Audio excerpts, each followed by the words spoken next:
posez-vous toujours la question, quand vous montez à cheval ou quand vous travaillez avec les chevaux, pour quelle raison vous le faites ? Pour qui vous le faites ?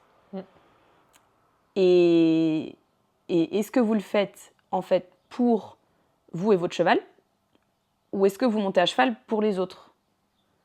Parce que si c'est en fait, pour vous et votre cheval, vous êtes juste là pour faire au mieux, pour vous deux. Donc peu importe si ça marche pas. Alors que si vous montez pour les autres, ça va vous rajouter une pression, ça va du coup vous empêcher de progresser parce que vous n'allez pas vous laisser faire vraiment les choses et vous laisser la place à l'erreur. Donc faites pas ça pour les autres, quoi.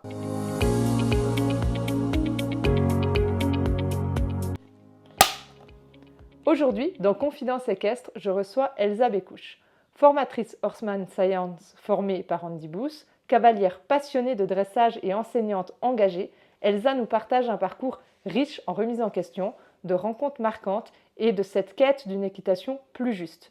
Une équitation qui place la relation avec le cheval au cœur sans renier l'exigence du geste technique. Donc, bienvenue Elsa dans Confidence équestre. Merci beaucoup.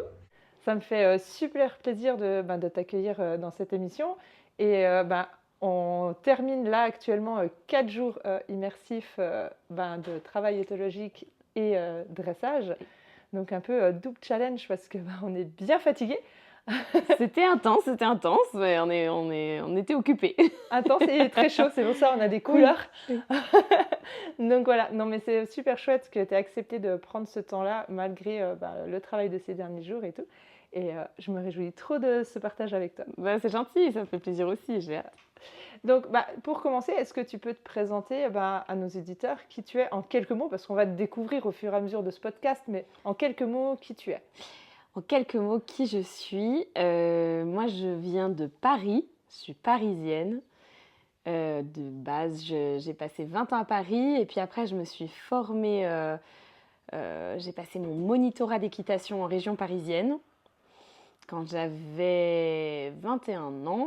Ensuite, je me suis spécialisée en équitation éthologique en passant 1 an de formation temps plein auprès d'Andy Booth. Et puis, j'ai vadrouillé, je suis passée d'écurie en écurie, j'étais un peu à Carcassonne, responsable d'écurie là-bas au domaine de Fraisse à l'époque. Ensuite, j'ai été en Gironde au domaine de Pinsac, puisque Andy s'était installé entre-temps là-bas. Et puis, j'ai passé aussi quelques années auprès de Stéphane Mazaco, qui est cavalier de dressage en Gironde, à côté de Bordeaux, jusqu'à il y a 1 an, où j'ai emménagé maintenant dans le Lot, donc je suis installée dans le Lot, et j'enseigne depuis du coup une dizaine d'années en équitation éthologique, en me formant particulièrement en dressage, donc pour faire le lien entre l'équitation éthologique et le dressage. Voilà en quelques mots. Oui. Et du coup, et en plus, jeune mariée, c'est ça ? Exactement. C'est pour ça que tu es partie dans le Lot. Et voilà. Tout ça m'a amenée dans le Lot. Donc, nouvelle aventure, nouvelle vie qui va durer très, très, très longtemps. Et qui commence... On risque d'avoir de temps en temps une invitée qui... Voilà, on a les chats, ils font partie du podcast. Ils sont les bienvenus. Voilà. Une question que je pose à tous nos invités. Quand est-ce que les chevaux sont rentrés dans ta vie ? Les chevaux sont rentrés dans ma vie, j'avais 3-4 ans. En fait, je ne viens pas du tout d'une famille de cavaliers particulièrement. Ils viennent tous de Paris, ils n'ont pas des métiers ni dans les chevaux ni dans l'agriculture. Simplement, ma maman, elle avait quand même la passion du cheval depuis qu'elle était toute jeune. Elle avait vraiment accroché avec ce sport et avec cet animal. Et puis quand on allait, de temps en temps, quand on était jeune, on allait passer des vacances en Normandie. Et à cette époque-là, ma mère, elle en profitait pour faire des balades à cheval, en vacances. Et elle m'a emmenée avec elle 1 ou 2 fois au Poney Club dans lequel elle allait. Et donc, quand j'ai eu 4 ans, j'ai dû croiser la route d'un poney là-bas pour la première fois. Et elle a embarqué mes frères et moi. Mes frères n'ont pas du tout accroché. Ils sont plus tombés qu'autre chose. Et sauf que moi, j'ai adoré. Donc, j'ai adoré et j'ai adoré cet animal. J'ai adoré passer du temps là-bas. Et à partir de là, c'était parti. J'ai eu un parcours assez classique en club, donc à l'époque à Paris.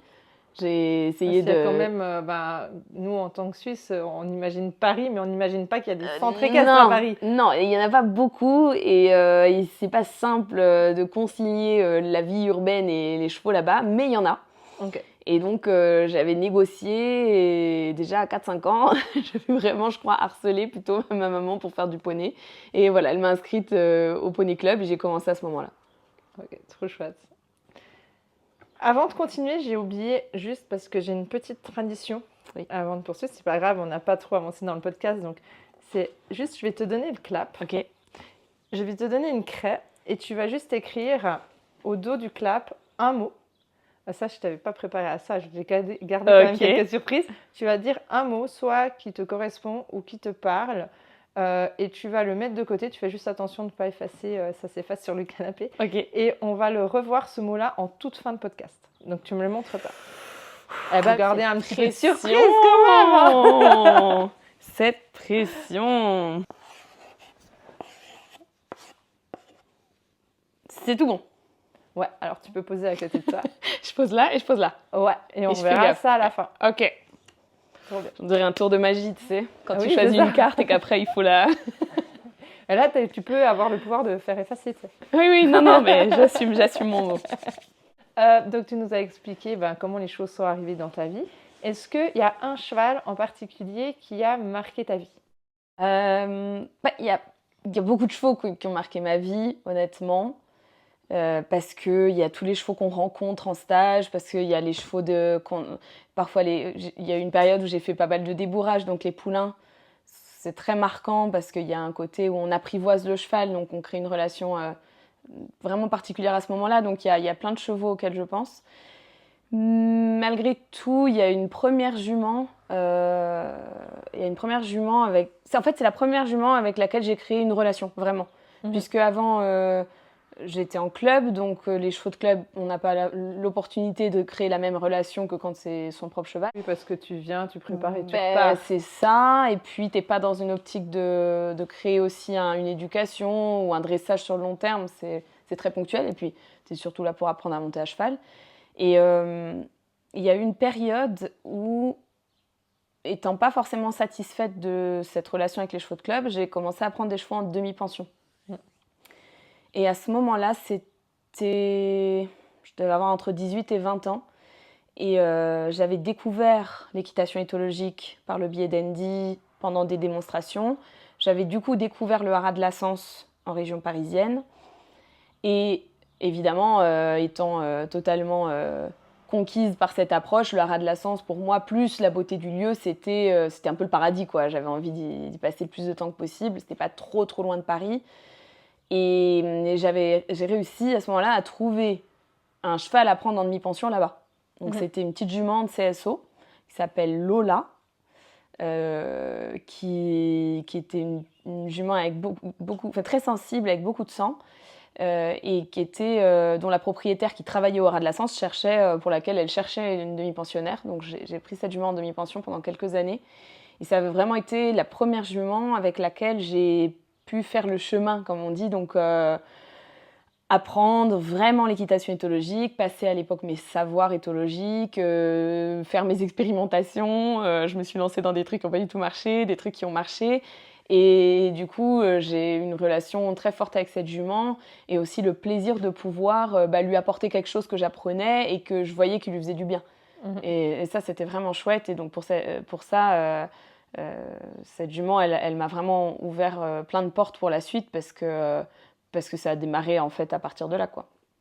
Donc c'était vraiment une belle histoire et j'ai eu que des bons souvenirs avec cette petite jument qui n'était pas forcément simple au départ, mais comme tous les chevaux qui ont leur passé puis leur histoire, et puis moi qui apprenais.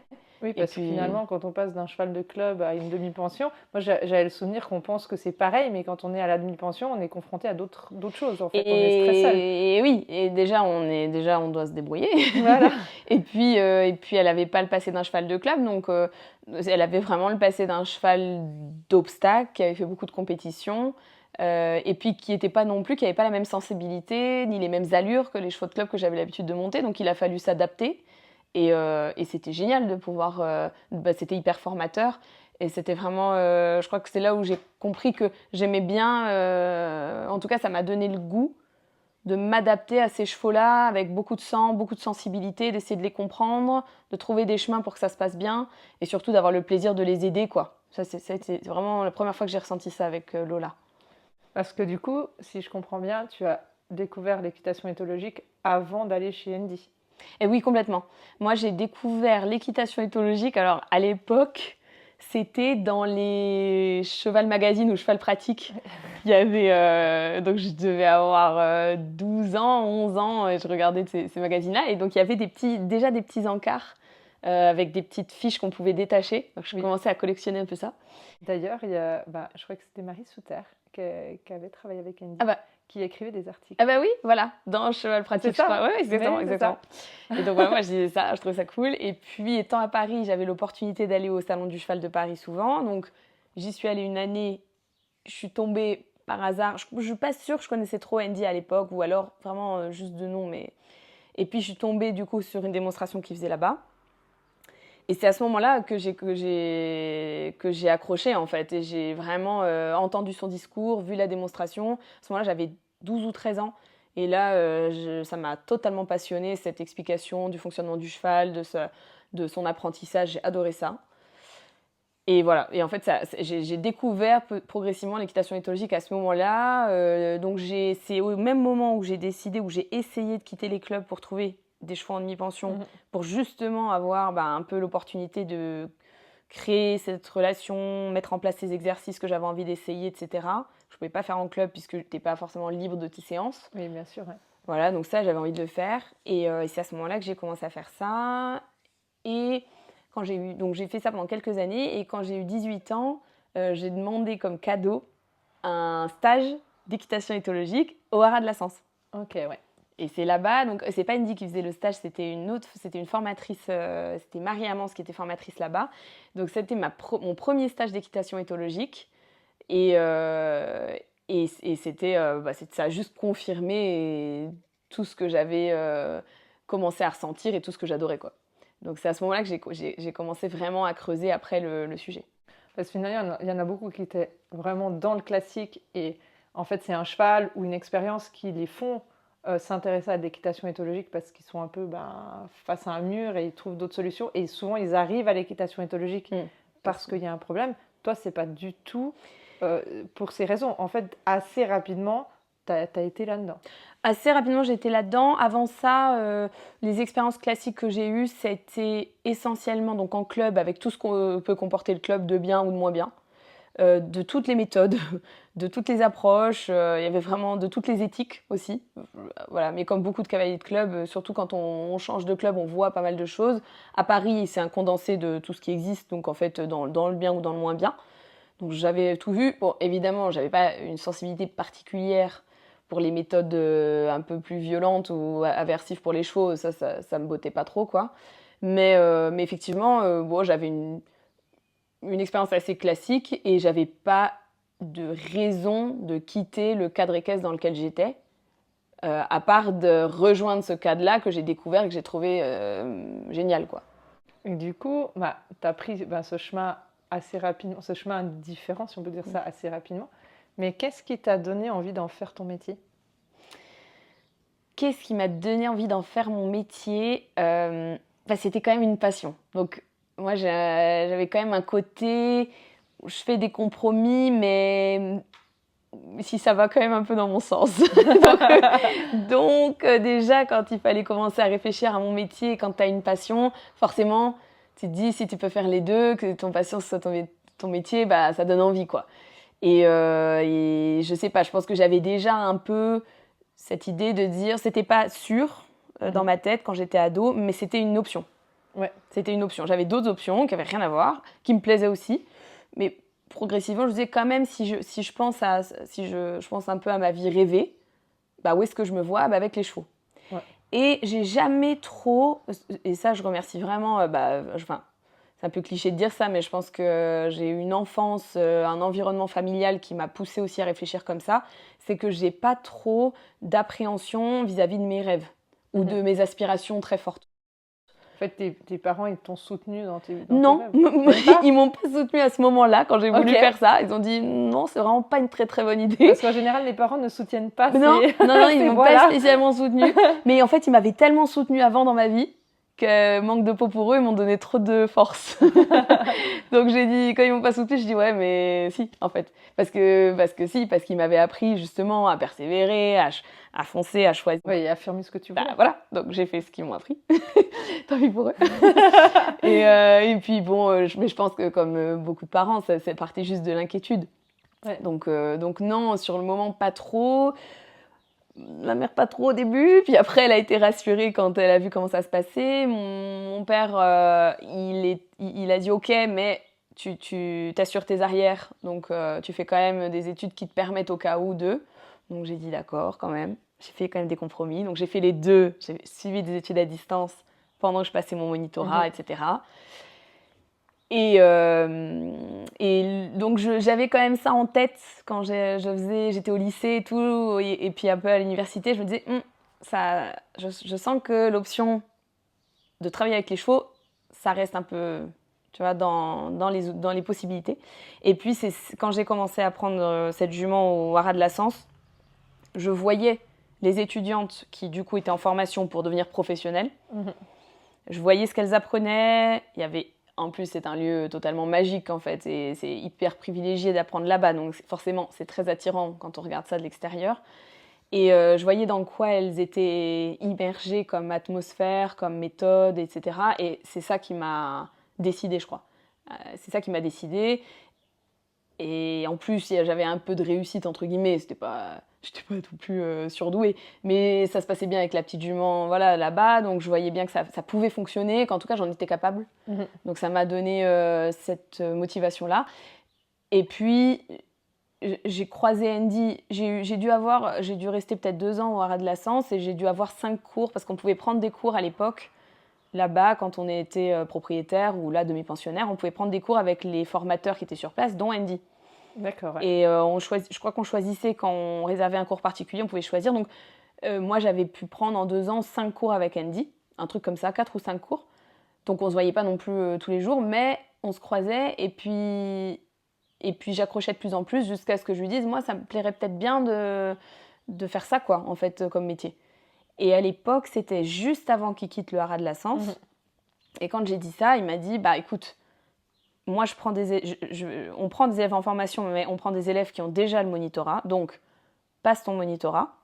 Moi, je vais peut-être quitter le Haras et faire mon école et prendre des élèves en formation avec moi. Voilà. Donc, si tu passes ton monitorat, ben, passe-moi un coup de fil après et on voit. Et là, j'ai dit, c'est bon. Ok, il suffisait juste. C'est pas tombé dans l'oreille d'une sourde. Non, il manquait plus que ça, ce petit truc. Déjà qu'il y avait un bon brasier, là, ça a été l'étincelle. J'ai dit, allez, feu. Et puis voilà, c'est parti comme ça. D'accord, ouais. Trop chouette.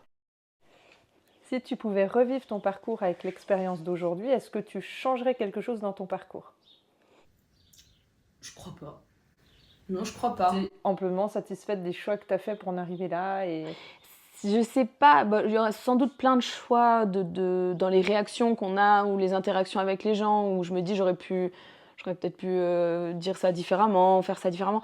Je sais pas, mais en fait je suis tellement satisfaite dans le sens je me sens tellement à ma place là où je suis maintenant que forcément je me dis c'est tous les choix aussi que j'ai fait puis tout ce qui s'est passé dans mon parcours qui fait qu'aujourd'hui je suis là.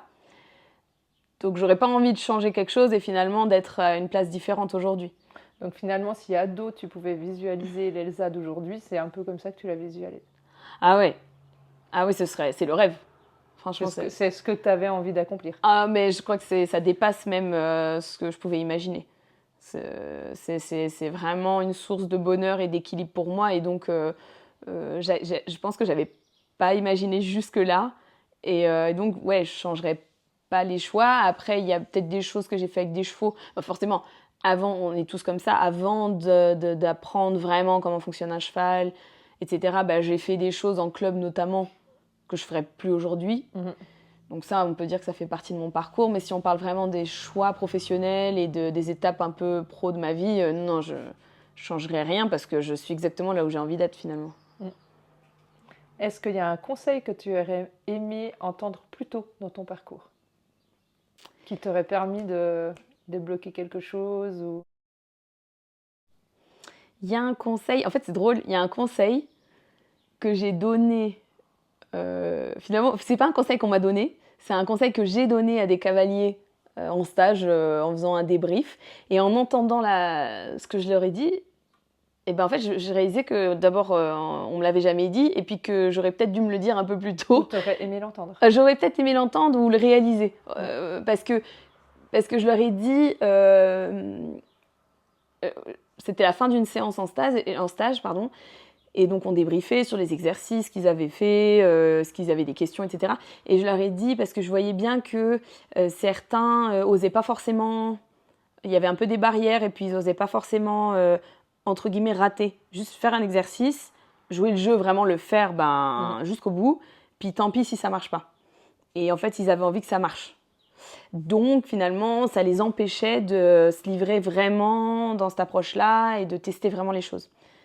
Et donc je leur ai dit, mais posez-vous toujours la question, quand vous montez à cheval ou quand vous travaillez avec les chevaux, pour quelle raison vous le faites? Pour qui vous le faites?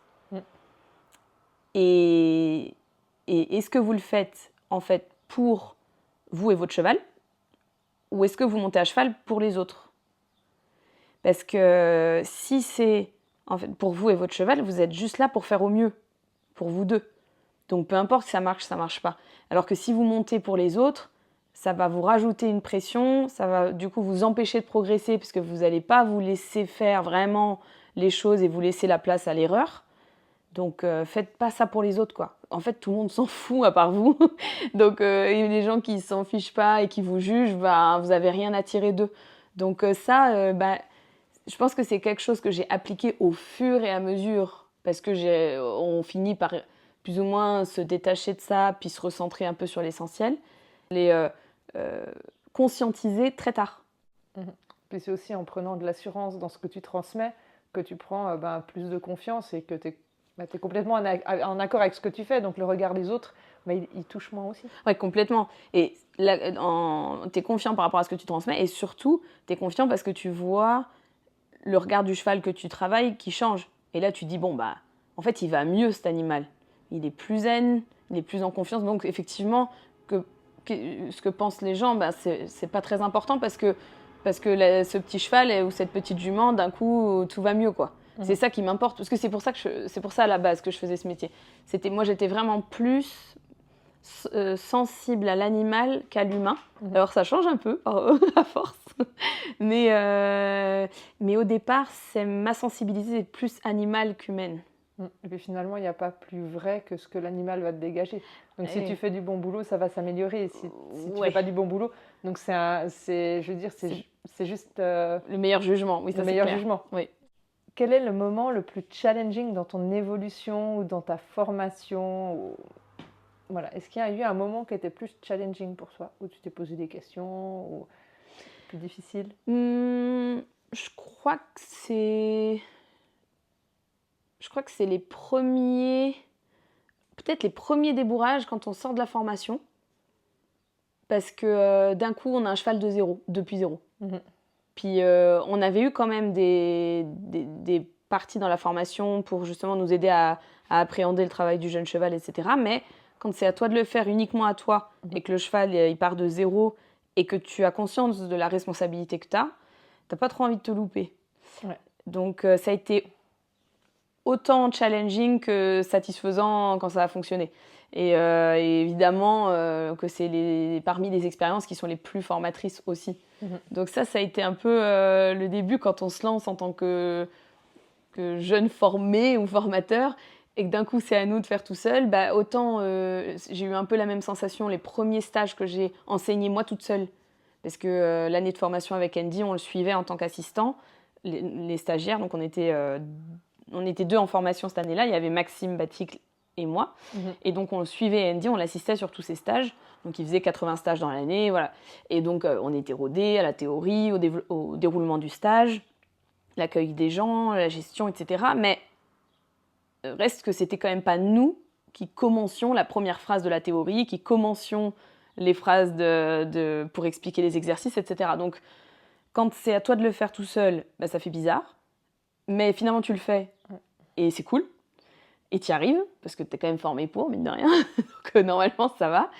Et puis, la première fois que tu dois faire toi-même le débourrage, c'est pareil, il faut se lancer. Et il y a une dimension supplémentaire, c'est que si tu loupes ta phrase pour commencer ta théorie avec les humains, c'est pas très grave. Tu peux refaire une phrase, tu peux leur expliquer différemment, etc. Et puis, si tu loupes les exercices avec le poulain au débourrage, bah, c'est un peu plus grave. Il y a des conséquences. Tu n'as pas trop le droit à l'erreur. Et puis, c'est autant challenging que, du coup, stimulant. Et puis surtout, quand tu vois que ça fonctionne, eh ben, tu prends énormément en confiance. Parce que tu t'étais pas trop sûr d'être capable, ou alors tu avais un peu peur de rater, puis en fait, tu réussis plus ou moins, parce que ils sont beaucoup moins bons les débourrages à l'époque que ceux que je peux faire maintenant, mais malgré tout, il y avait un peu de réussite. Et donc, tu dis, ok, bah, en fait, je suis vraiment capable, donc feu, j'y vais.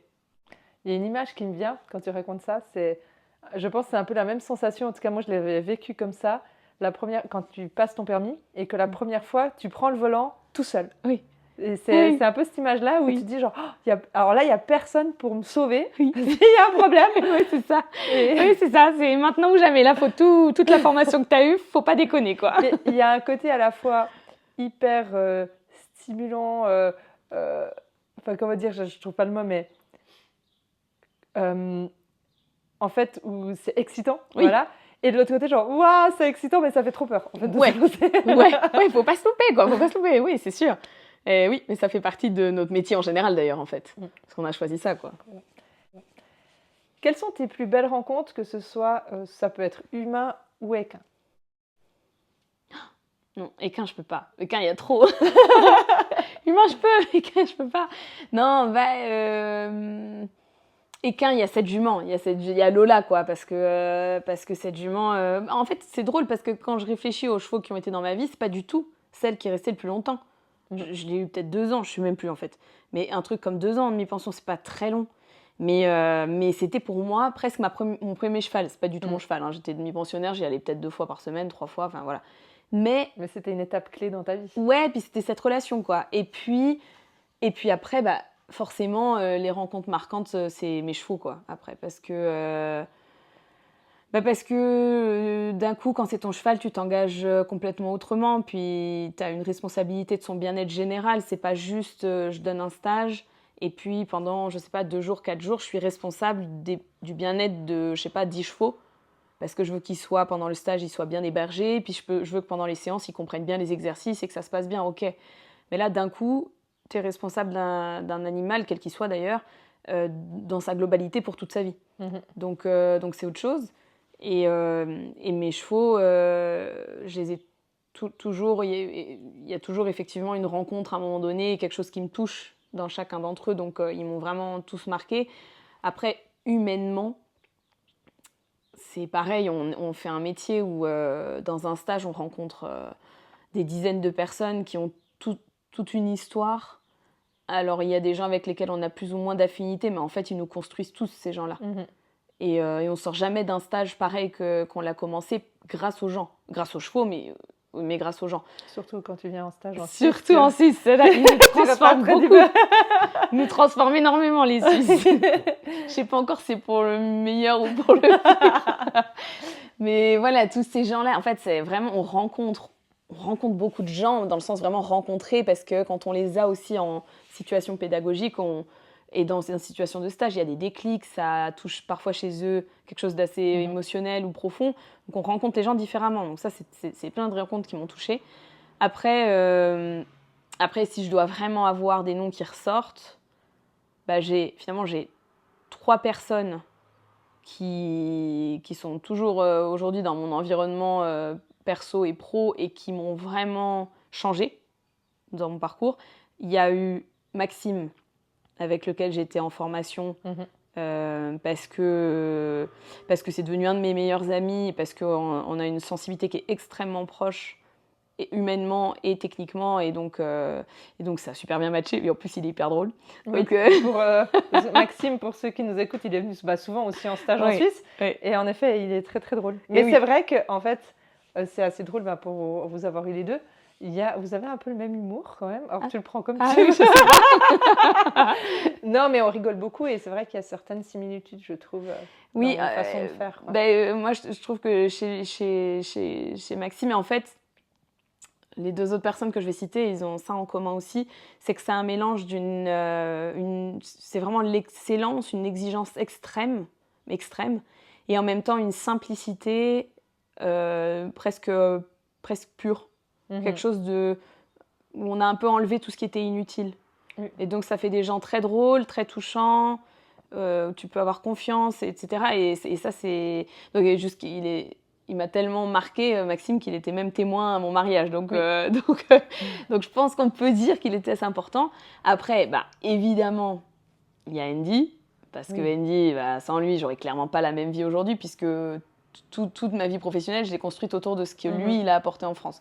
Tout ce qu'il m'a transmis, parce qu'il il a été un formateur, et il est toujours exceptionnel pour nous. En termes de générosité, de savoir, c'est rare. Oui. Et tu peux toujours apprendre auprès de quelqu'un comme ça.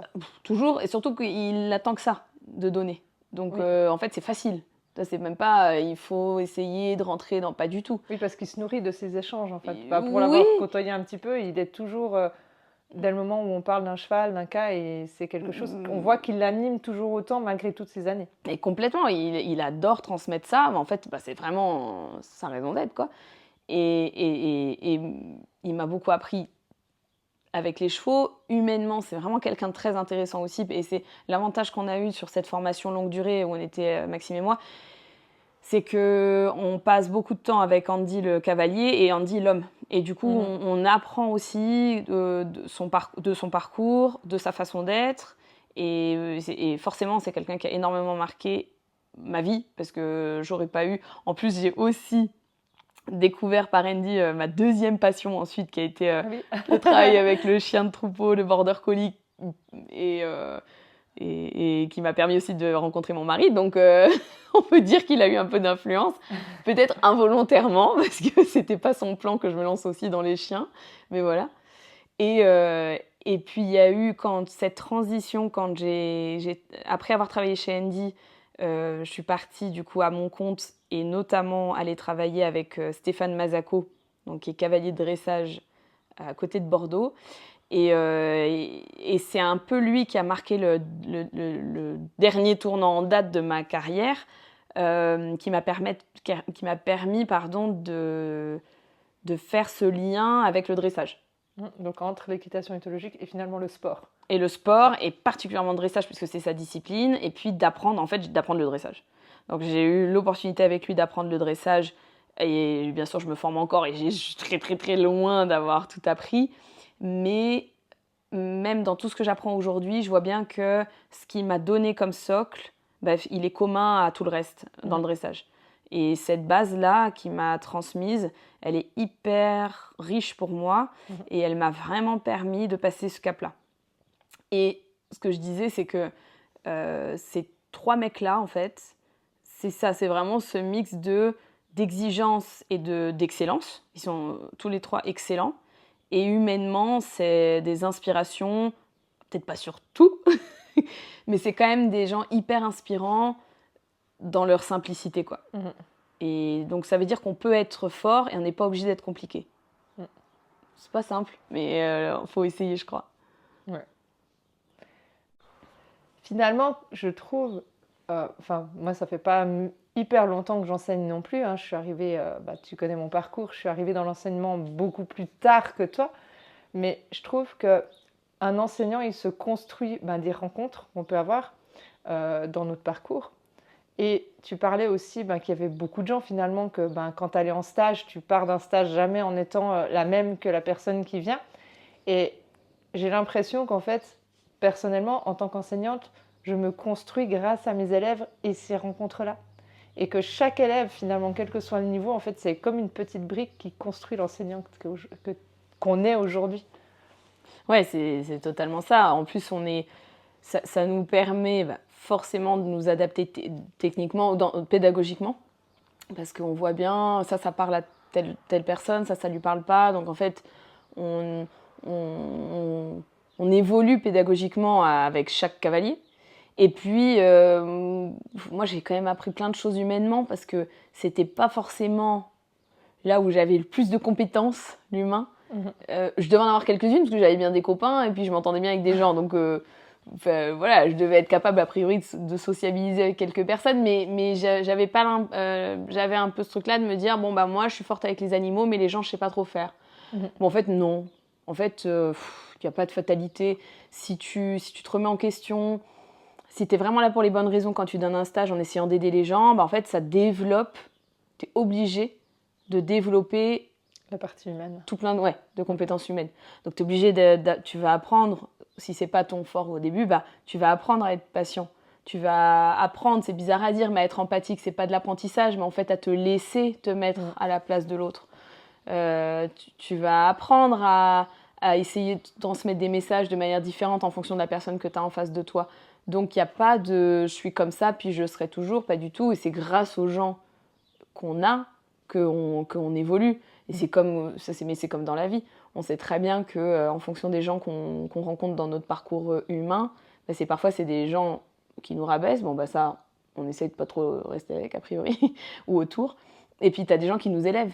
Et qui nous élèvent parce qu'ils nous font développer plein de choses qu'on ne pensait pas forcément avoir en nous ou être capable de développer. Et ça, c'est cool. Oui, et puis tu peux apprendre des meilleurs mentors. Mais si derrière, moi je suis convaincue d'un truc, il y a peut-être plein de gens qui sont pas d'accord avec moi, mais je suis convaincue que tu peux apprendre des meilleurs mentors, mais si t'aimes pas un petit peu l'humain derrière, c'est difficile aussi de transmettre. Et finalement, c'est ces élèves-là ou les gens que tu côtoies qui t'apprennent à t'adapter, comme tu dis, parce que on ne fait pas des études de psychologie, mais on apprend à décrypter l'humain. Et je pense que si t'apprends pas de ces humains-là, en fait, tu peux être la meilleure personne, mais tu vas pas pouvoir transmettre. Et ça fonctionne pas, voilà. Moi, je connais quelques personnes, pas beaucoup, qui ont pas développé ce côté humain. Donc, du coup, ils enseignent pas, ils transmettent pas, ils font que la partie technique avec les chevaux. Mais ils peuvent le faire parce que c'est les meilleurs que j'ai jamais vus. C'est des gens qui sont excellents là-dedans. Mais je crois que si tu te fermes au côté humain et que tu veux faire que du technique, mais que t'es pas le meilleur, bah ça va, bon chance quoi. Ça fonctionne pas. Donc bon. Et du coup, qu'est-ce que tu aimes dans le fait d'enseigner ? Parce que j'aime. Moi, au départ, quand j'étais en formation avec Andy, cette année de formation, ma motivation, c'était je veux aider les chevaux. Je veux aider les chevaux à être mieux compris. C'était vraiment ce qu'on se dit un peu tous quand on choisit cette voie-là et qu'on a envie d'être formé. Je veux aider les chevaux à être mieux compris. Et du coup, je suis un peu obligée de passer par les gens, puisque les chevaux, ils ont des propriétaires, ils apprennent pas tout seuls. Donc, vu que c'est les humains qui apprennent aux chevaux, du coup, je vais apprendre aux humains. Je vais transmettre aux humains, puis comme ça sera bien pour les chevaux. Et puis, au fur et à mesure des années, tu te rends compte que ton objectif, c'est pas juste les chevaux, finalement, c'est plus les couples et les binômes. Et quand tu arrives à donner une sorte d'équilibre, pas juste à un animal, mais à une relation entre l'animal et son propriétaire, ça, c'est quelque chose qui est hyper, hyper stimulant. Ça donne une autre dimension à ton apprentissage. Et parfois, il y a des gens, c'est rare, mais quand même, il y a des gens auxquels tu n'arrives pas forcément à avoir accès. Tu n'arrives pas à avoir accès, il n'y a pas forcément une évolution immense, parce que la remise en question, parce que les histoires de chacun, etc., ça peut arriver. C'est pas grave, parce que tu vas quand même leur donner ce que tu peux, et tu vois quand même que le cheval, ça va malgré tout un petit peu mieux en fonction de ce qu'ils arrivent à mettre en place. Mais quand tu arrives à avoir accès aux deux, là, c'est combo gagnant. Et là, c'est cool. C'est génial de voir cette évolution-là. Je crois pas qu'on le fasse pour... en tout cas, c'est pas mon cas pour une validation personnelle. Parce que c'est pas vraiment le but du jeu de se valider soi-même ou de se faire valoir par cette transmission-là. En tout cas, moi, je le fais vraiment pour aider les chevaux. Malgré tout, c'est ma première motivation. Et puis maintenant, c'est quand même aussi pour aider les cavaliers. De toute façon, tu ne peux pas aider le cheval sans aider voilà, de toute façon. Mais maintenant, ça me fait encore plus plaisir. Ouais. Est-ce qu'il y a une phrase ou quelque chose que tu répètes souvent ou régulièrement à tes élèves ? Il y a plein de phrases. Il y a plein de phrases que je dis tout le temps. Souvent, je dis d'aller au bout de son idée. Ça, on le répète pas mal. Mais je crois que le truc, le truc que je dis le plus souvent, ça va paraître un peu nul comme ça, je pense. C'est pas très classe comme phrase. Mais en fait, ça me tient à cœur, mais c'est que je dis souvent, c'est pas grave. Mhm. C'est pas grave. Et je me souviens, il y a eu, ça paraît hyper anodin, mais moi, ça a changé. En fait, ça a vraiment quand même changé ma façon de travailler et d'enseigner. C'est quand je commençais donc je me suis formée un peu, j'avais un border collie, bon, un chien, voilà. Et j'ai découvert le travail au troupeau avec les moutons et les borders. Et puis, il y avait un gars, c'était un Irlandais. À l'époque, j'étais en poste aux écuries, au domaine de Fraisse, donc à Carcassonne, donc j'enseignais là-bas. Et il y avait, de temps en temps, on avait des stages avec un gars qui venait d'Irlande et qui venait donner des stages, pas du tout au domaine de Fraisse, mais pas très loin, des stages de troupeau. Mhm. Et un jour, je me rappelle, c'était dans la pause entre midi et deux, j'avais réussi à aller là-bas et à prendre un cours avec ce gars-là, donc avec mon chien. Et puis sa phrase, c'était, donc il parlait anglais, et puis tout le temps, c'est un des meilleurs mondiaux dans sa discipline, et Mhm. puis quand quand il y avait un problème, il disait toujours It's okay, it's okay, it's okay. Et puis après, il te parlait, il te racontait, il t'expliquait, bah voilà, pourquoi ça s'est pas bien passé ou bien passé, ça va, donc it's okay, ça va, c'est pas grave. Alors que s'il y avait rien qu'à aller, les brebis, elles étaient parties partout. Mon chien, il avait rien fait de ce qu'il fallait.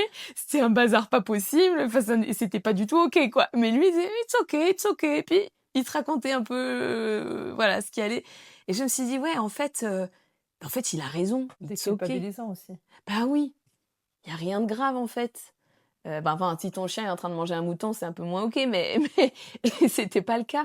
Et avec les chevaux, c'est pareil, it's ok, c'est pas grave. Donc tu peux rater un exercice, bah c'est pas grave, il y a rien de grave. Oui, et puis je dis tout le temps aux élèves, ils doivent se tromper pour Ah, apprendre. exactement. Nous, on fonde cette méthode-là, elle est fondée sur laisser faire l'erreur. Ouais. Mais si le cheval, laisser faire l'erreur au cheval pour qu'il puisse comprendre et apprendre. Mais en fait, ben oui, si le cheval, tu dois lui laisser faire l'erreur, mais à toi encore plus. Toi, tu apprends exactement de la même manière, en fait, que ton cheval. Et donc, je me souviens qu'après ce cours avec l'Irlandais, juste après, genre à, je sais plus, 15 heures, je donnais un cours au centre équestre au domaine de Fraisse. Et là, ils ont tous été surpris, mes collègues, parce que d'un coup, je disais, c'est pas grave, non mais t'inquiète pas, et tout, c'est pas grave. J'étais super détente. Alors que jusque-là, j'étais hyper rigoureuse, tu vois, machin et tout. Et d'un coup, et puis les élèves, ils ont dit, bah tiens, elle est vachement chill aujourd'hui, qu'est-ce que c'est? Et en fait, et je me suis rendu compte que ça les a pas empêchés d'apprendre du tout. C'est juste que, bah, il y avait pas de pression, en fait. Ils étaient beaucoup plus détendus, Bah en oui. fait. Ils avaient appris la même chose, mais dans le calme, tranquille. Et pour moi, ça a été aussi incroyablement plus agréable à enseigner. Mhm. Parce que tu t'épuises moins, il n'y a pas de... T'as pas besoin de t'énerver, t'as pas besoin de mettre de stress, t'as pas besoin de t'exciter pour expliquer un truc, c'est pas grave en fait. Et donc quand il y a quelque chose qui marche pas avec un cheval et qu'il y a un élève ou une élève qui fait une erreur, la première chose que je dis en général c'est ok, c'est pas grave, fais une pause et je t'explique. Et j'explique, on prend le temps, voilà ce qui s'est passé, voilà pourquoi, voilà comment tu peux améliorer, on refait. À la rigueur, si jamais à un moment donné j'ai l'impression que c'est grave parce qu'il y a un problème de sécurité, ça peut arriver. Parce que c'est pas le but non plus de dire, bah en fait, il y a rien qui est grave, puis on peut faire tous n'importe quoi, c'est pas du tout ça l'idée. Mais si j'ai la sensation que, bon bah là c'est un peu grave parce que soit le cheval c'est un jeune cheval et il est en train d'apprendre un truc qu'il devrait pas apprendre, et où on va sur un souci de sécurité, bah je mets pas la pression à l'élève qui est là pour apprendre, donc je vois pas comment il pourrait savoir quelque chose qu'il a pas encore appris, bah non, je prends le cheval. Et s'il y a besoin que moi, bah, ponctuellement, j'aide le cheval à passer ce cap-là, que le cavalier soit en sécurité et que le cheval apprenne la bonne chose, c'est un peu ma responsabilité. C'est pas à moi de mettre la pression à la personne qui peut pas apprendre plus vite que ce qu'elle peut, quoi. Oui, et puis ça peut être bloquant. Et en plus, parfois c'est pire. Exactement. Alors moi, je sais que je suis la première, si on commence à rentrer là-dedans, en fait, je pense que je me mets en autoprotection. Oui, c'est ça. Et en fait, il n'y a plus rien qui rentre parce que dès le moment... Mais finalement, on dit, les chevaux, ils apprennent rien dans le stress. Mais l'humain, c'est pareil. Et ça, je le dis souvent à mes élèves. Si t'es stressé, Oui. tu peux pas apprendre. Exactement. Et en fait, même sans avoir la sensation de stresser la personne, ne serait-ce que le rythme qu'on met dans l'enseignement parfois, parce que Après, ça dépend de chacun. Tu as des enseignants qui sont des personnes qui sont, par nature, beaucoup plus lentes dans leur rythme de parole, dans leur rythme d'action. Donc, ils ont peut-être moins cette tendance à apporter parfois un Mm. peu de précipitation ou de stress sur les élèves. Et c'est pas mon cas. Et du coup, le fait de passer par cette étape de dire, bah, c'est pas grave, je t'explique, ça m'a permis aussi de compenser, d'équilibrer un peu mon rythme en tant qu'enseignante. Et donc, c'est un truc que je crois que je dis hyper souvent, quoi. C'est pas Oui, grave. c'est vrai. Oui, c'est vrai. Je confirme. Est-ce que dans ton parcours de formatrice, il y a un élève ou une situation qui t'a particulièrement marqué ou tu es fière ou une réussite? Et bah, je crois que c'est à chaque fois que j'ai eu un changement dans ma vie professionnelle. Ok. Parce que j'ai eu cette chance folle de jamais changer par défaut ou par obligation. Ça a toujours été des choix. Parfois des opportunités, Des évidemment. opportunités, Mais ouais. j'ai jamais subi un changement Et professionnel, t'as moi. pas dû partir parce Ouais, que tu devais parce partir. que je devais ou être dans une période que je pouvais pas, où je pouvais pas me développer professionnellement, pour le moment en tout cas. Et à chaque fois que j'ai changé professionnellement, ça a été vraiment des moments hyper marquants pour moi, parce que d'un coup, je me retrouvais autant stimulée que challengée. Mhm. Parce qu'en fait, quand j'ai fini la formation avec Andy, j'ai été propulsée tout de suite. Mais ça aussi, c'est une opportunité de fou. Mhm. J'ai été propulsée tout de suite. Donc, mon premier poste en tant que responsable d'écurie d'un domaine de 120 ou 140 hectares à Carcassonne, avec des pôles variés, parce que ça faisait écurie de propriétaires, centre équestre, hébergement, hôtellerie, restauration, équithérapie. Enfin, ça avait un truc de fou à gérer. Et puis moi, j'ai commencé comme ça. Donc, c'était hyper nouveau et challengeant, Mhm. mais hyper marquant. C'est génial en fait comme expérience, surtout que Mhm. les gens avec lesquels j'ai évolué là-bas sont juste tous des bonbons. C'est des gens, dans la vie, t'en rencontres pas beaucoup comme ça, quoi. Ils sont super. Donc en plus, quand t'as un environnement professionnel de cette qualité-là, humainement bah, et techniquement, bah, c'est canon. Ensuite, j'ai été responsable d'écurie chez Andy. Donc là aussi, tu dis waouh, waouh, waouh. C'est fou et c'est hyper marquant. Mhm. C'est hyper marquant comme expérience. Et pareil quand j'ai eu l'opportunité d'être chez Stéphane Mazzacco. Et à chaque fois, c'est des moments où j'avais vraiment l'impression de plus du tout. C'est Andy qui m'avait dit cette phrase. Je sais plus exactement comment elle est tournée, mais c'est de dire si tu es dans une pièce et que tu as l'impression d'être le plus intelligent de la pièce, t'es pas Elle dans me la bonne parle. pièce. C'est C'est ça. ça. Oui, c'est ça. C'est que si tu es la personne la plus intelligente dans une pièce, faut changer. Ouais, exactement. Et en fait, c'était cool parce que à chaque fois que j'ai changé, d'abord, bon, je me suis jamais, j'ai pas eu le temps de me sentir la plus intelligente dans la pièce, donc ça va. Mais c'était vraiment ce sentiment-là, de dire, bon, je suis pas. Alors là, je sens bien que j'ai du boulot. Ouais, Par contre, c'est un boulot que j'ai envie de faire. C'est trop bien. c'est stimulant. Mais j'ai du job, ouais. Mais il y a du job. Mais si je suis là, c'est que doit bien y avoir une raison. Puis il y a des trucs qui marchent, donc je vois pas pourquoi ça, je n'arriverai pas à le faire. Mhm. Bon, voilà, ça c'est la confiance que j'ai eu la chance que j'ai eu la chance de recevoir en fait en tant qu'enfant. Donc ça c'est, bah, sans ça tu peux pas en fait. Non. Enfin tu peux, Mhm. mais alors là c'est difficile de la trouver toute seule. Mais quand on te la donne, bah, c'est magnifique. Donc moi, on me l'a donné, donc trop bien, j'en profite. Je me dis, bon, bah, quelque part, c'est que je suis capable, mais je sens que je suis pas du tout sur quelque chose que je maîtrise. Et ça, j'aime bien. Et en tout cas, ça m'a marqué. Donc maintenant, on va parler dressage. Donc c'est une discipline que tu aimes particulièrement. Euh, Qu'est-ce qui t'attire dans le dressage? Ce que j'ai toujours aimé dans le dressage, c'est la rigueur. Ça doit être un truc que j'aime bien, je pense, dans la vie. Parce que, pas surtout. En tout cas, avec les chevaux, c'est le côté rigoureux. Pas la partie rébarbative de la rigueur, mais la partie un peu perfectionniste. Mm. Ça me plaît parce que, en fait, ce que j'aime dans le dressage, c'est que tu ne peux pas faire l'impasse sur les choses simples en Mm. dressage. Si tu fais l'impasse sur les fondamentaux, tu vas pas loin ou tu auras un problème. Et cette perfection des choses simples, je la retrouve et en équitation éthologique, parce que en fait, c'est des trucs simples, hein.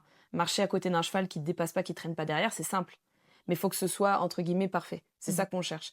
Et en fait, le dressage, bon, c'est pas toujours simple, mais la base, elle est simple, mais il faut s'y atteler, sans mauvais jeu de mots. Donc, c'est ça, j'aime bien. Ça, j'aime bien cette idée-là. C'est pas c'est pas du spectacle, c'est pas le côté un peu spectaculaire qui me plaît, ou c'est vraiment la base, La recherche de la précision. la précision, et qui a pas forcément comme vocation d'en mettre plein les yeux, ou la recherche d'adrénaline. Il y a des disciplines où il y a beaucoup plus d'adrénaline, etc. Bah, moi, mon adrénaline, je la trouve là-dedans, en fait. Et pour toi, c'est quoi un bon dressage? Un cheval bien dressé ou un bon dressage, enfin, la bonne application du dressage. Voilà, plutôt dans ce sens-là. Un bon dressage, pour moi, c'est un cheval qui s'améliore. Dans tous ses aspects. Donc, mentalement, qu'il soit plus sûr de lui, plus clair dans sa tête, plus à l'écoute et sensible aux aides de son cavalier, plus équilibré dans ses émotions. Donc, c'est un cheval qui s'améliore sur tous ces points de vue-là. Si ça se dégrade, pour moi, il y a un problème. Alors, ça peut parfois, ponctuellement, c'est jamais linéaire. Mais par contre, le but, si je veux dire, bon, bah là, j'ai utilisé un bon dressage avec ce cheval, c'est qu'il s'est vraiment amélioré sur ces points-là. Mentalement, physiquement, dans le bon sens, qu'il se muscle correctement, qu'il est pas mal dans son corps, qu'il est pas mal dans ses pieds, qu'il est pas mal dans sa bouche. On peut pas trop se mettre à leur place parce que, après, à moi, ils parlent à des gens, mais à moi, ils me parlent pas trop. Alors, je peux pas trop discuter avec eux, mais on a quand même de plus en plus d'outils pour les ressentir, pour les lire. Donc, c'est à nous de faire en sorte que quand on voit qu'il y a quelque chose qui leur fait mal, faut changer quelque chose. Donc, dans le dressage, quand le dressage fait mal, il y a un problème. Et techniquement. Donc, techniquement, on est là pour l'améliorer. Ça veut dire dans son équilibre, ça veut dire dans son amplitude, ça veut dire dans son expression, dans sa souplesse. Et quand on arrive à amener un cheval à une meilleure version de lui-même sur ces aspects-là, à mon sens, c'est qu'on a utilisé un bon dressage. Et donc là, le dressage est beaucoup sous les feux des projecteurs actuellement. Est-ce que, selon toi, et pourquoi, est-ce que du dressage, que ce soit poussé un tout petit peu plus dans le haut niveau ou même juste dans la compétition, est-ce que pour toi, éthique et dressage, c'est compatible? Pour moi, éthique et dressage, c'est totalement compatible. C'est totalement compatible à partir du moment où on fait des choix. Si on n'est pas capable de faire des choix, on se laisse embarquer, on se laisse influencer, parfois l'éthique, là, elle en prend un coup. Si on est capable de faire des choix, je ne vois pas pourquoi on ne pourrait pas combiner les deux. Donc si on est capable de faire des choix pour la vie quotidienne de son cheval, je ne vois pas pourquoi un cheval, il ne pourrait pas avoir une vie de cheval, avoir accès à l'extérieur avec des contacts sociaux, etc. Et à côté de ça, quand on le monte, donc ça dure 1 heure par jour, hein, c'est pas non plus, faire du dressage. Je vois pas pourquoi on pourrait pas choisir d'expliquer l'équitation au cheval plutôt qu'il subisse, et à côté de ça, ne pas l'amener à un très haut niveau. En tout cas, j'en ai vu beaucoup d'exemples quand même du fait que ce soit compatible. Et moi-même, j'essaye quand même de le combiner au quotidien. Donc, à mon sens, c'est même pas compatible, c'est bénéfique. C'est-à-dire qu'en fait, l'éthique, elle sert le dressage. Oui, c'est ça. Parce que le cheval, s'il est mieux dans son éducation, son corps, son tout, il sera de toute façon mieux. Pardon. Mais complètement. Et d'ailleurs, c'est pour ça qu'il y a beaucoup de gens en dressage qui maintenant prêtent un peu l'oreille à ces approches-là, parce qu'ils se disent, tout compte fait, on a peut-être quelque chose à y gagner. Pas tout le monde encore, évidemment. Mais il y a encore du chemin. Il y a encore un peu de chemin, mais ça se crée. Et c'est compatible. Et moi, j'ai absolument aucun doute là-dessus. Et je serais ravie je suis ravie d'aider de plus en plus de gens à réaliser ça, en fait, que c'est possible, que c'est même pas possible, c'est même nécessaire, en fait. Et du coup, est-ce que tu comprends tous ces scandales qu'il y a autour du dressage actuellement, des dérives du dressage? Est-ce que tu peux comprendre la réaction des gens? Quel est ton point de vue à toi par rapport à ce qu'on voit actuellement? Alors bien sûr, c'est toujours la même chose, c'est certainement une minorité qui fait beaucoup de bruit et il y a des gens très très bien. Mais comment toi tu vis actuellement le dressage de ce qu'on voit? Et Je vais peut-être pas me faire, pour le coup, dans le monde du dressage, beaucoup d'amis en disant ça. Mais en fait, les scandales, je les comprends. Mais je les comprends, mais tellement. Pas les gens qui sont à l'origine de ces actes sur les chevaux, mais la réaction La des réaction des gens. spectateurs. Mais oui, mais je les comprends. Mais enfin, ça n'empêche pas de nuancer dans le sens, je pense que c'est excusable parce que cette personne, c'était un instant T. Ouais, mais c'est un instant T, mais en fait, cet instant T, il est intolérable. Mhm. Et c'est pas parce que tu l'as fait une fois dans ta vie que c'est ok. Pas du tout. Tu peux pas agresser une personne et dire ouais mais j'ai tué quelqu'un mais c'était qu'une seule fois, ça va. Non, ça va pas du tout en fait. J'ai Mhm. frappé quelqu'un mais c'était qu'une seule fois. Bah non, non, non. C'est un instant T mais c'est pas possible. Alors après, on reste humain. Oui. Donc ça veut pas dire, c'est pas parce que c'est pas excusable que cette personne elle doit être lynchée ou elle doit être humiliée, etc. Elle doit être punie éventuellement par la loi si elle a fait quelque chose d'illégal. Donc ça, c'est pas à nous, c'est pas aux spectateurs de s'en occuper, ça s'appelle la justice. Mais je comprends qu'on prenne pas ces gens en exemple, du coup. Ouais. Ça, ok. Et il y a autre chose que je comprends aussi dans la réaction des cavaliers de dressage parfois qui sont accusés de ce genre de choses, c'est de dire, ok, mais alors attendez, enfin, ils le disent pas eux directement, mais c'est ce qu'on entend dans le milieu, de dire, enfin, ceux qui critiquent, en gros, de toute façon, ils peuvent pas faire mieux, ou ils sont très loin du niveau de ces gens-là. Ouais, ça, c'est complètement possible. Mhm. C'est même probable, puisque ce qu'on voit parfois, c'est vraiment les meilleurs mondiaux, donc il y a peu de gens qui sont à leur niveau technique. Est-ce que c'est excusable? Non plus, Mhm. en fait. Ça change pas grand-chose. Et puis ce qu'on entend aussi, c'est de dire oui, mais enfin, il y a la pression de la compétition, les gens ils se rendent pas compte des milieux dans lesquels ils évoluent ces cavaliers-là, et du coup ça les pousse à faire ce genre de choses. Mais ça aussi, c'est possible. En fait, tout ça, Ça reste un choix. On est en fait, c'est tous ça. maîtres de ses choix. Donc, C'est ça, tout ça, on peut le comprendre. Enfin, moi, franchement, je le comprends. Je comprends que d'être jugé par quelqu'un qui sait pas, alors que tu es au niveau, meilleur niveau mondial, qui sait pas faire le quart de la moitié de ce que tu fais, je comprends que ce soit un peu perturbant ou frustrant. Je comprends que quand tu as une pression telle, tu fasses des erreurs. bien sûr. Mais ça reste des choix, comme tu dis. Et puis Et, ça dépend aussi de comment la personne elle réagit par rapport à ça. et voilà. Et si tu dis, ouais, bah là j'ai vraiment déconné et je reconnais, et puis ben ça, c'est choquant parce que par ailleurs, je subis une surréaction quand même, parce que forcément, bah, Internet, ça décuple tout. Oui. Donc la personne, elle subit pas juste une punition, elle subit un truc énorme. Parfois, ça arrête la carrière. Donc cette surréaction, je la souhaite absolument pas Oui, et c'est pas que dans au le milieu du cavalier. dressage. Et voilà, les C'est- bad buzz, malheureusement, ça peut faire des conséquences horribles. Et ça, je les cautionne pas du tout. Mais on ne peut pas dire pour autant que le scandale n'a pas lieu d'être, en fait. Ouais. Et on dit aussi, oui, mais en fait, on voit bien pire dans les milieux, les petits niveaux ou les milieux amateurs, etc. Mais peut-être, mais c'est pareil. En quoi ça excuse? Et cette personne, elle est peut-être pas à petit niveau, elle est à très très haut niveau, mais justement, elle donne l'exemple aussi. Donc qu'est-ce que ça dit sur les méthodes qui ont été employées pour arriver à ce niveau-là aussi? Donc, je peux comprendre plein d'actes qu'on a vus, qui ont fait scandale, et ça, je peux les comprendre, mais je peux pas les excuser. Ça, c'est au-delà de mes valeurs. Mhm. Et finalement, ces petites guéguerres qu'il y a entre il y a plus ici et moins là, ou etc., finalement, on ne fait pas une échelle du pire au mieux. Enfin, Non, non, oui, c'est quel que soit son niveau. Bah, oui. Oui, et puis après, ils vont dire, oui, mais elle a fait ça, mais enfin, il y a des gens qui tapent pas sur les chevaux, mais leurs chevaux, c'est quand même de la maltraitance parce qu'ils ont mal au dos, parce que, bah oui, bah donc ces gens-là, ils devraient appeler l'ostéo, ils devraient changer leur selle, Je suis d'accord. Mais bon, ça empêche pas qu'un animal ou un être humain, on le maltraite pas, en fait. Oui, mais c'est assez drôle. Je donnais cet exemple-là à quelqu'un dernièrement. On se scandalise pour des choses chez les humains qu'on ne tolère pas chez les humains.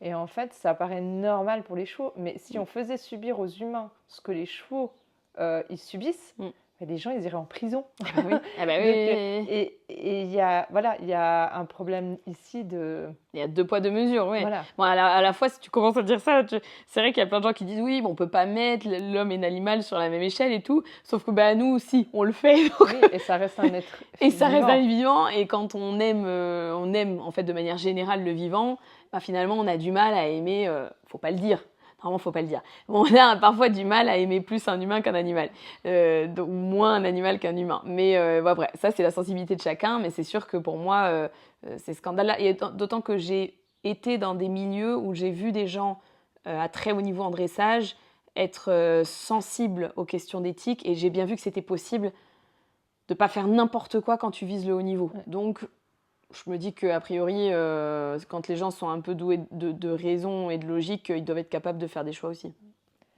Et du coup, si maintenant, ta vision idéale du dressage, demain tu allumes ta télé, tu aimerais regarder une épreuve de Grand Prix, quelle est toi ta vision idéale? Qu'est-ce que tu aimerais voir?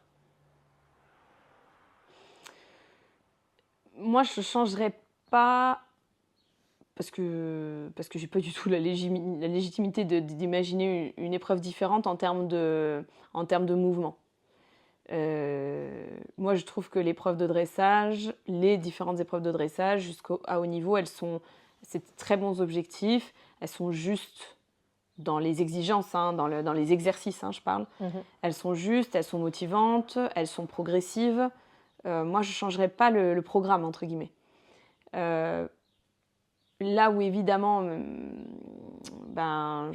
j'aurais plus de plaisir à voir, c'est forcément un cheval qui ne subit pas sa reprise.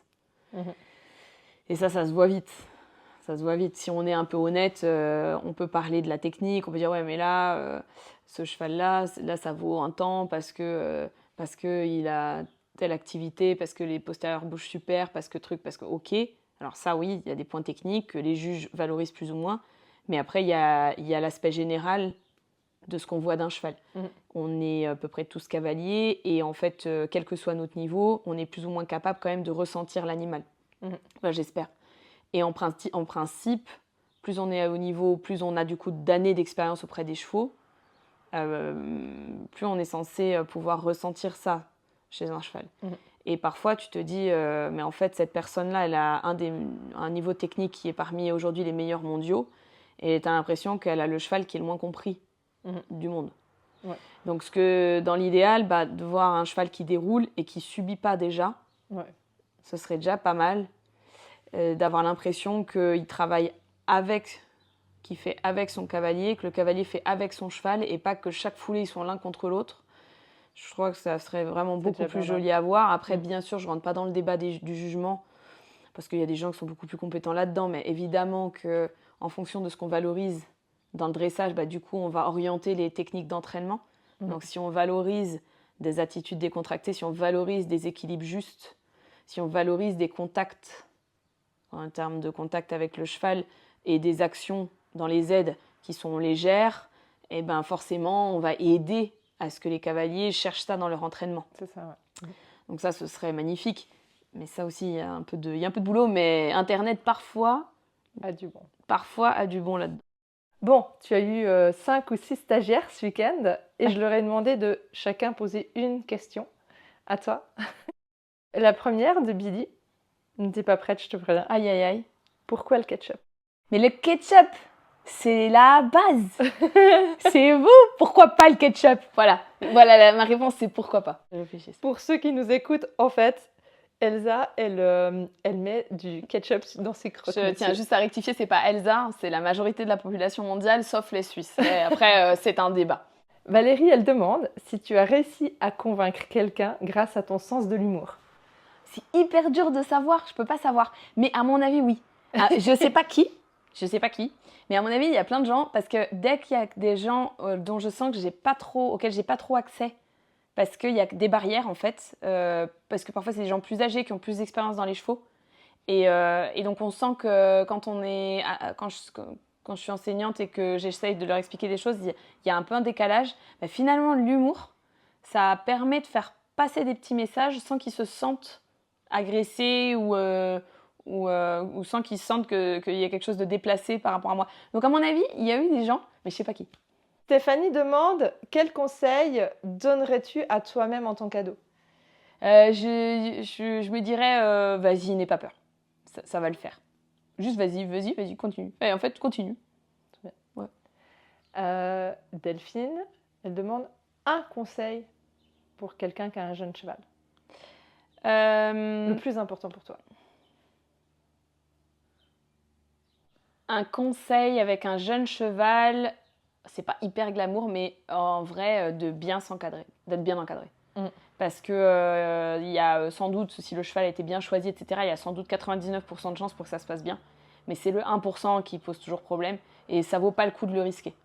Donc d'être bien encadré, vous prenez pas de risques, vous êtes sûr que l'aventure commence bien et après c'est toute une vie facile avec un cheval et c'est d'éviter justement toute une vie de galère avec un cheval. Donc choisir avec qui on travaille et pas forcément trop se disperser. Parce qu'après on se perd un peu dans les méthodes, les approches et tout ça. Allez vers quelque chose qui vous correspond, qui correspond à votre cheval et puis essayez d'utiliser cet encadrement-là comme un soutien. Et la dernière question de Céline, je crois qu'après, je crois pas que j'ai oublié un stagiaire, enfin une stagiaire parce qu'on était avec des filles. Elle demande quel conseil donnerais-tu à quelqu'un qui a une jument alezane? Ah non, alors là, jument alezane, cheval avec un œil blanc, anglo-arabe, non, tout ça, faut pas garder. Hein. Non, ça faut. C'est pas. Non, évidemment, pas du tout. C'est un joke parce que oui. on a très ri avec ça parce que voilà. C'est des choses qu'on entend parfois, mais non, tout ça, moi, j'y crois pas du tout. Les espèces de fatalités sur les origines du cheval, sa génétique, sa race, parfois sa robe, la couleur de ses yeux ou je sais pas quoi. Parce qu'il est comme ça, il va être compliqué. Ça, j'y crois pas trop. Donc non, il n'y a pas de fatalité. On peut la garder, la jument, heureusement, parce qu'elle est chouette. Et il y a juste à travailler. Voilà. Et en fait, au lieu d'être dans les traditions et les, comment on appelle ça, Oui, les croyances. Les croyances, ben, juste de s'intéresser un peu. Oui, à ce qui se fait aujourd'hui. Une jument alezane, elle apprend pas moins bien qu'un autre cheval. Non, a priori, c'est à peu près pareil hein, quand même. Hein. Donc il y a de l'espoir, il y a de l'espoir. Ouais. Ouais. Et puis, bah, moi, je vais juste te poser une question. Enfin, les élèves suisses, ils sont bien, non? Ils sont vraiment pas mal. Ils sont vraiment pas mal. Et puis, c'est pas en vrai. C'est pas parce que je suis là et que vous êtes là. Mais on sent qu'il y a quand même un sens de l'accueil et de l'organisation. Je commence à prendre l'accent, tu vois, quand j'en parle carrément. Et la nourriture. Et la nourriture, il y a quand même, vous avez vachement d'arguments. C'est peut-être bien que c'est pour ça que je reviens quand même. Alors ça va. Là, j'ai 3 petites questions pour conclure parce qu'on arrive à la fin du podcast. Une question que je pose à tous mes invités, c'est comment vois-tu l'équitation en 2050? Est-ce que tu penses qu'on va toujours monter? Est-ce que tu penses que ça va être compliqué? Comment t'imagines en 2050? Je pense qu'on pourra toujours monter à cheval. Mais je suis pas sûre d'avoir raison. Mais ouais, je crois que oui. Mais bon, de toute façon, je pense que là, il n'y a pas d'immense surprise sur la trajectoire que ça va prendre. Oui. Le bien-être animal prenant une telle place de plus en plus grande dans l'utilisation des animaux en général, ben, je pense et j'espère qu'elle va continuer de prendre de l'ampleur dans l'équitation. J'espère aussi que ces approches plus comportementales avec les chevaux et dites éthologiques vont continuer de se développer, qu'on va réussir à développer des disciplines qui soient justes pour les chevaux, dans leur physique et dans leur mental. Bon, ça, ce serait chouette. Et ce que je ne sais pas encore, parce qu'on est vraiment dans le début de ça, c'est comment l'IA, quelle place va avoir l'IA dans le développement, dans cette trajectoire-là de l'équitation. Parce que forcément, on voit déjà, c'est le tout début, on voit déjà tout ce que ça change. Oui, et on a vu, là, ils viennent de sortir une application qui mesure les expressions faciales du cheval. Voilà, donc ça c'est déjà hyper nouveau. Et je me doute bien que ça va se développer énormément et ça va être exploité dans cette recherche-là. Et ça, je suis vraiment curieuse de voir ça. J'ai aucune idée de ce qui va être possible, mais je pense que ça va être assez intéressant à voir. Ouais. Si ton cheval pouvait parler, qu'est-ce que tu aurais envie qu'il te dise? Qu'il dise de toi, pardon. Qu'est-ce que tu aurais envie qu'il dise de toi? Je crois que j'aimerais qu'ils disent... Qu'est-ce que j'aimerais qu'ils disent? J'aimerais juste qu'ils disent... Ouais, celle-là, elle est pas prise de tête. En fait, ouais. Je crois que j'aimerais qu'ils disent que je lui prends pas la tête. Ouais. Simple, quoi. Je n'ai pas besoin qu'ils me fassent une déclaration d'amour. J'ai pas besoin... Ça va, mais juste qu'ils se disent celle-là, elle est pas prise de tête. Ouais. Elle me prend pas la tête. Donc ça veut dire que, en fait, c'est comme un peu, tu vois, quand t'es pas ultra, méga, ultra sociable, comme et ben du coup, les gens avec qui j'ai envie de passer du temps, hors boulot, il n'y en a pas énormément, et ben c'est des gens dont je me dis, cette personne, elle est simple. Alors en fait, aller traîner avec elle, c'est cool, parce qu'elle n'est pas prise de tête, elle est simple. Et la relation, j'ai pas besoin de réfléchir pour être avec. Ouais. Et je crois que mon cheval, j'aimerais bien qu'il puisse être juste normal et pas se dire, oh là, ça y est, commencer à stresser. Juste avec cette personne, avec moi, c'est cool. Trop cool, j'adore. Et la dernière question, parce que je sais qu'elle t'a fait transpirer quand t'es allée, c'est qu'est-ce que les chevaux t'ont appris sur toi? Mais en fait, c'est dur, parce que dire ce que les chevaux nous ont appris, on peut faire un deuxième podcast là-dessus, pas de souci, ils nous apprennent énormément. Mais ce qu'ils m'ont appris sur moi-même, ça demande beaucoup de recul. Et ce qu'ils m'ont appris sur moi-même, c'est que j'étais capable d'aimer de plein de façons différentes. Parce que j'ai souvent eu un peu ce petit... c'est pas un complexe, mais cette idée que finalement, comme j'étais plus animal que humain, j'étais pas forcément tout à fait autant capable que d'autres d'empathie envers l'humain ou d'aimer ou machin. Enfin, je savais que je pouvais aimer, mais je pensais pas que c'était un truc que je faisais facilement. Et puis on parlait beaucoup. Il y a eu un moment où on parlait beaucoup il y avait beaucoup de leçons de comment aimer. Comment être bienveillant, faire des câlins aux gens, faut sourire beaucoup, leur dire des choses, la bonté. Il y avait un peu des recettes. Et c'était un peu dans l'air du temps. Et en fait, moi, je ne faisais pas ça. C'était pas forcément trop moi. Mais quand j'ai travaillé avec les chevaux, en fait, ils s'en foutent de ça. Je veux dire, tu vas pas lui faire un câlin. Enfin, tu peux lui faire un câlin si tu veux. Mais c'est pas forcément ce qui va toucher un cheval ou ce qui va lui correspondre. Et je me suis rendu compte que finalement, dans mon travail avec les chevaux, parfois, aimer un cheval, c'est justement trouver un contact physique qui lui corresponde. Il n'y a pas de mots, il n'y a pas d'agitation, il y a juste un toucher. Où est-ce qu'il a envie d'être gratté, pas gratté, etc. Parfois, l'aimer, c'était ne pas le toucher. C'était être capable de rester à côté, de ne rien faire. Pas forcément même le regarder. Certains chevaux n'ont pas envie dans ces moments-là, entre deux exercices, quand on relâche la pression. Ils ont juste envie qu'on soit là, mais pas sur eux, pas en train de les regarder, de les surveiller. Donc ça aussi, c'était quelque part les aimer. De comprendre que parfois, tu pouvais aimer un cheval en en lui proposant quelque chose de super dynamique, hyper stimulant, motivant, et que ça lui correspondait. Et que finalement, tu lui proposais un moment agréable grâce à ça, ou qu'un autre cheval, l'aimer, c'était au contraire installer une routine qui le rassurait, une routine dans laquelle il ne se sentait pas en difficulté, qu'il pouvait comprendre, qu'il pouvait répéter, etc. Et en fait, j'étais capable d'aimer juste en essayant de sentir un peu l'autre et pas en essayant de suivre une recette qui ne me correspondait pas. Et je crois que c'est ça que j'ai appris de moi-même, c'est que j'étais bien plus capable que je pensais d'aimer l'autre, humain ou cheval, même si ça ne ressemblait pas à certaines images qu'on a de l'amour ou de la bienveillance parfaite, entre guillemets. Ah, je savais qu'elle allait être bien cette question et je trouve que c'est cool parce que ça conclut bien en fait notre rencontre. C'est chouette, c'est trop chouette. Écoute, c'est toi qui vas conclure ce podcast. Mais avant ça, j'aimerais bien qu'on découvre le mot que tu as écrit en début de podcast et tu vas nous expliquer pourquoi ce mot. Ok, t'es prête? Je sais pas si je suis prête avec toi.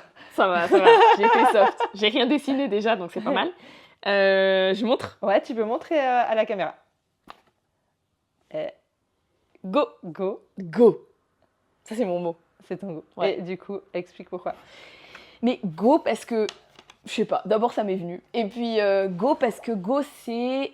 Il y a une forme de spontanéité. Ouais. Moi, la spontanéité, c'est la vie. Quand ça commence à pas être trop spontané, c'est pas trop mon truc. Donc déjà, il y a ça. Et go, c'est l'action. Go, c'est le mouvement. Et genre là, ça fait la fille hyper active, mais en vrai, je suis capable de passer toute une journée sur mon canapé à jouer sur mon téléphone. Hein. Donc vraiment, je fais pas la fille qui dit qu'elle est tout le temps en train... Pas du tout. Mais quand même, c'est un petit truc qui fait partie de moi, le go. Ouais. Et de dire, eh ben go, il y a une forme de spontanéité, il y a une forme d'activité, de mouvement, de dynamisme, et puis aussi un peu de joie et de plaisir, quoi. Allez, go, on y va. Je sais pas, ça fait partie de moi. Et je sais pas, ça fait écho avec les chiens aussi, je sais pas pourquoi. Ouais, c'est vrai, genre... exactement. tu Allez, vois go, les bordeurs, voilà, allez. les bordeurs, il y a beaucoup de go. C'est ça. Et ça n'empêche pas d'être, j'allais dire, ça n'empêche pas d'être normal, mais je pense que les gens vont avoir des doutes parfois. Ça n'empêche pas d'être calme à certains moments. On n'est pas obligé d'être des excités tout le temps, mais moi, ça fait partie de moi le go. Ouais. Trop bien. Donc, si vous voulez suivre Elsa et ses aventures, donc elle est présente, c'est bien juste, tu es présente. Dis-nous sur quelle plateforme tu es présente en fait. Je suis sur Facebook et je suis sur Instagram. Et j'ai ma page d'équitation, donc c'est Elsa Bécouche Horseman Science. Et j'ai aussi mes aventures de bergère que je partage. Donc voilà, si jamais vous allez voir, vous avez parfois envie de changer des chevaux et voir des chiens et des moutons, c'est aussi possible. À part ça, c'est très intéressant de s'intéresser à l'éducation d'autres animaux. Oui. Donc, ça peut être très... Donc moi, ce que je vais faire, c'est que je vais vous mettre sous la vidéo ou en dessous du podcast, je vais vous mettre les liens. Comme ça, si vous avez envie de suivre Elsa, voilà. Donc n'hésitez pas aussi à mettre des petits commentaires en bas. On se fera un plaisir d'y répondre. Et si vous avez des questions et autres, vous pouvez les mettre et je les transmettrai à Elsa. Parfait. Écoute, c'est trop cool. Voilà. Tu peux prendre le clap avant que tu clapes, parce que c'est toi qui vas clapper la fin. Ok. Je voulais te remercier vraiment pour ce moment d'échange. C'est toujours vraiment un énorme plaisir de t'accueillir. Déjà, en termes d'enseignement, on apprend toujours beaucoup auprès de toi et aussi humainement, c'est très appréciable de passer du temps avec toi. Donc, je suis tellement contente que tu sois dans ce podcast parce que c'est aussi pour moi un moyen de mettre en valeur des gens que j'apprécie et que j'ai envie en fait de transmettre aux gens qui m'écoutent. Donc, merci beaucoup. Merci à toi, c'est trop beau. Et tu peux prendre ton clap, tu regardes la caméra et tu fais clap et on va terminer le podcast. Attention, je vais faire clap. J'adore. Ce podcast vous a plu? Alors mettez 5 étoiles ou un like selon votre plateforme d'écoute. Laissez un commentaire pour partager vos impressions ou pour en savoir plus sur nos invités ou sur mon podcast. Je me ferai un plaisir de les lire et de vous répondre. Pour donner de la visibilité, partagez-le un maximum autour de vous. J'ai besoin de vous pour faire connaître Confidence Équestre. Je vous invite également à suivre mes invités et moi-même sur nos divers réseaux sociaux. Vous trouverez les liens ci-dessous. Un invité vous ferait plaisir? N'hésitez pas à nous partager vos idées et vos envies. À très bientôt pour un prochain épisode de Confidence Équestre.